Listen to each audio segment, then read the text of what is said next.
Max super speciality hospital Lucknow और भारतीय चिकित्सा संघ आईएमए लखनऊ द्वारा रोबोटिक सर्जरी पर सीएमई स्तर का किया आयोजन। इस स्तर का उद्देश्य चिकित्सकों को आधुनिक तकनीकों और चिकित्सा के क्षेत्र में हो रहे बदलावों से अवगत कराना था। सत्र में रोबोटिक सर्जरी के विभिन्न पहलुओं पर गहन चर्चा की गई। देखिए लखनऊ से विमलेश कुमार की रिपोर्ट। नमस्कार, मैं डॉक्टर राहुल यादव हूँ।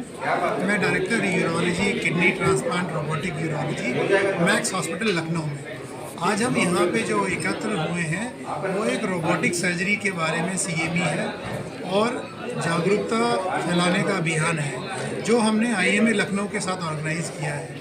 आईएमए लखनऊ में अपने डॉक्टर की तादाद बहुत है और आप जैसे देख पा रहे हैं ये हॉल की क्षमता अपने आप में 150 से 200 लोगों की है जो खचाखच भरा हुआ है। रोबोटिक सर्जरी एक अत्याधुनिक तरीका है जिससे सर्जरी को सुगम बनाया जा सकता है और जिससे सर्जरी के रिजल्ट अच्छे किए जा सकते हैं। अगर बात करें रोबोटिक सर्जरी का बाकी सर्जरियों से क्या फ़ायदा है, तो रोबोटिक में आँख से 10 गुना ज़्यादा दिखाई देता है। इससे प्रिसीजन बहुत ज़्यादा बढ़ जाता है। जो इम्पॉर्टेंट स्ट्रक्चर पेट में या कहीं भी शरीर में होते हैं उनको बचा के जो ख़राब स्ट्रक्चर्स हैं उनको निकाला जा सकता है। दूसरा बहुत मुख्य एडवांटेज ये मिलता है कि इसमें 3D का इस्तेमाल होता है। जैसे हम आँख से देख रहे हैं हमें डेप्थ की भी परसेप्शन होती है जिससे प्रिसीजन और बढ़ जाता है। सबसे अच्छी बात यह है हमारे हाथ हर जगह नहीं पहुंच पाते हैं, लेकिन रोबोटिक सर्जरी के इंस्ट्रूमेंट कहीं भी पहुंच सकते हैं और वो इतने छोटे होते हैं और इतनी सारी मूवमेंट की पॉसिबिलिटी उसमें होती है जिसके कारण से हम डिफ़िकल्ट लोकेशन पे भी सर्जरी कर सकते हैं। चौथी बड़ी एडवांटेज ये होती है क्योंकि उन सर्जरी के जो इंस्ट्रूमेंट हैं उनकी मूवमेंट इतनी अधिक है तो जो हम सूचर वगैरह करते हैं वो बहुत ही प्रिसाइज आते हैं। अब ये फ़ायदा सारा पेशेंट को ट्रांसमिट होता है। इससे क्या होता है, ब्लड लॉस कम होता है, कॉम्प्लिकेशन कम हो जाता है, पेशेंट का हॉस्पिटल स्टे कम हो जाता है। इससे एक्चुअल में खर्चा कम होता है।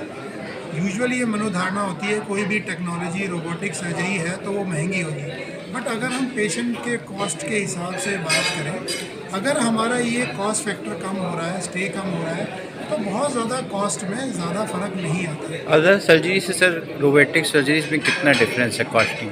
देखिए, अगर हम सारा कैलकुलेशन करेंगे तो जो हमारे मैक्स हॉस्पिटल में सबसे सस्ते दरों पे रोबोटिक सर्जरी होती है।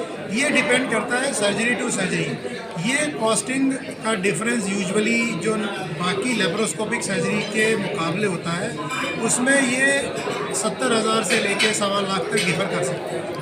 अच्छा, सर्जरी किस किस चीज़ की हो सकती है? रोबोटिक द्वारा सर्जरी पेट में किसी भी अंग की पॉसिबल है, छाती में पॉसिबल है, इवन आजकल हेड एंड नेक सर्जरी भी रोबोटिक द्वारा हो रही है।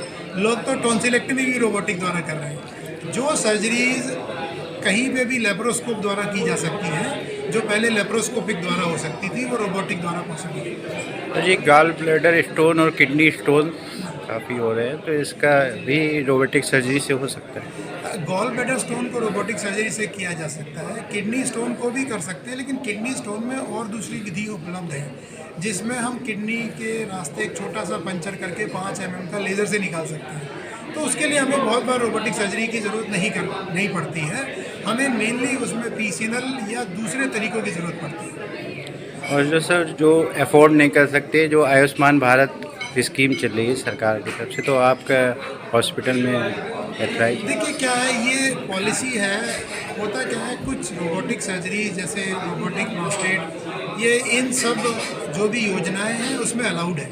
ऐसा नहीं होता कि हम सबको रोबोटिक सर्जरी में कन्वर्ट करना चाहते हैं। वो सर्जरियाँ जो कि नॉर्मल लेप्रोस्कोपिक से मुश्किल है, उन्हीं में रोबोटिक सर्जरी को किया जाएगा ताकि पेशेंट को फ़ायदा मिले, ना कि हर किसी केस में रोबोटिक सर्जरी हो। तो आयुष्मान वाला आपके यहाँ चलेगा बेनिफिट? वो प्रोसेस में चल रहा है मैक्स हॉस्पिटल में। मैं क्लिनिकल टीम से हूँ, ये मैनेजमेंट टीम के वो बेटर आंसर कर पाएगा कि उसका भविष्य में क्या रहेगा।